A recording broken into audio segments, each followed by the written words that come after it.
Swami Vivekananda chapter 2 हम भी बने महान। मेले में सब खिलौने ले रहे थे, तब नरेंद्र नामक बालक ने एक खिलौना लिया। अब भी उसके पास एक चवन्नी बची थी। उसने एक लड़के को रोते देखकर उससे पूछा,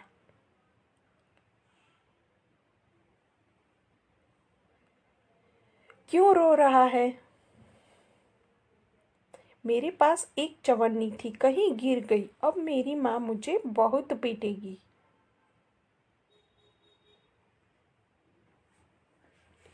कोई बात नहीं, ये ले लो चवन्नी। नरेंद्र ने अपनी चवन्नी उसे दे दी और आगे बढ़ गया।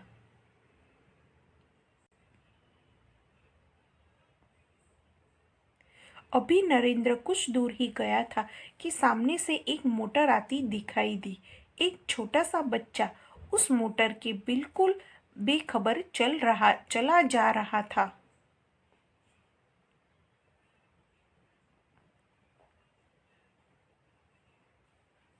नरेंद्र ने झपट कर उस बालक को खींच लिया। एक पल की देरी होती तो वह बालक मोटर के नीचे आ जाता।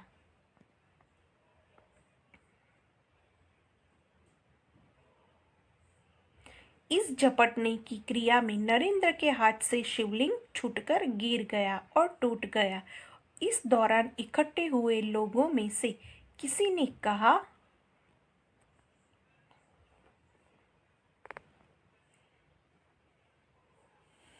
बेचारे का नुकसान हो गया। कितने चाव से खरीदा था शिवलिंग उसने। इसके इससे क्या, इस बालक की जान बचाना मेरा पहला कर्तव्य था। वस्तु से भी व्यक्ति का जीवन ज्यादा महत्वपूर्ण है। मानवता सबसे ऊपर है। बचपन से ही ऐसे ख्यालात रखने वाले नरेंद्र आगे चलकर स्वामी विवेकानंद के नाम से प्रसिद्ध हुए।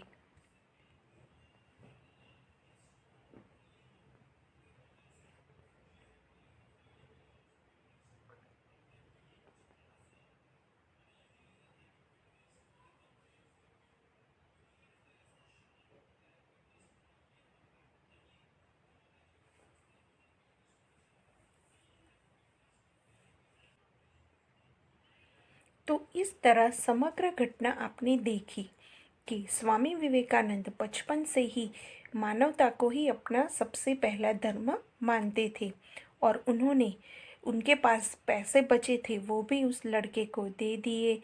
और जो आगे उन्होंने जो खिलौना लिया था वो भी एक बच्चे की जान बचाते टूट गया। फिर भी उन्हें कोई अफसोस नहीं था और फिर भी उनके चेहरे पर मुस्कान थी और वो कहते थे कि मानवता ही मेरा पहला धर्म है। वस्तु के सामने मानवता का ज्यादा मूल्य है जीवन का। तो ऐसे थे स्वामी विवेकानंद।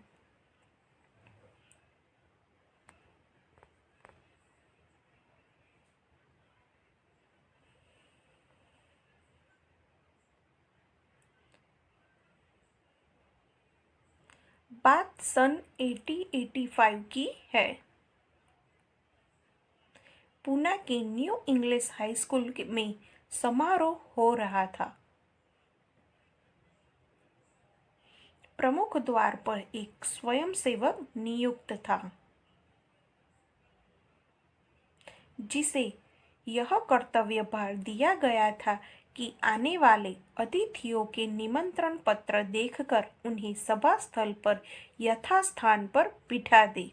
यानी जो निमंत्रण पत्र है वो देखकर ही जो अतिथि है उनको जाने दे। उस समारोह में मुख्य अतिथि थे मुख्य न्यायाधीश महादेव गोविंद रानडे। जैसे ही वह विद्यालय के द्वार पर पहुंचे वैसे ही स्वयंसेवक ने उन्हें अंदर जाने से शालीनतापूर्वक रोक दिया और निमंत्रण पत्र की मांग की।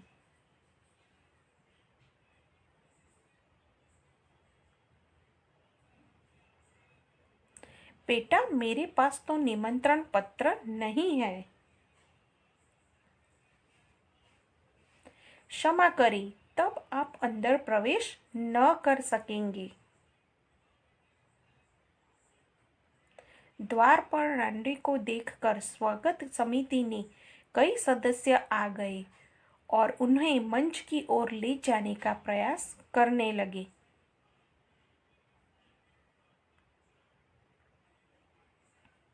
श्रीमान, मेरे कार्य में यदि स्वागत समिति के सदस्य ही रोड़ा अटकाएंगे तो फिर मैं अपना कर्तव्य कैसे निभा सकूंगा।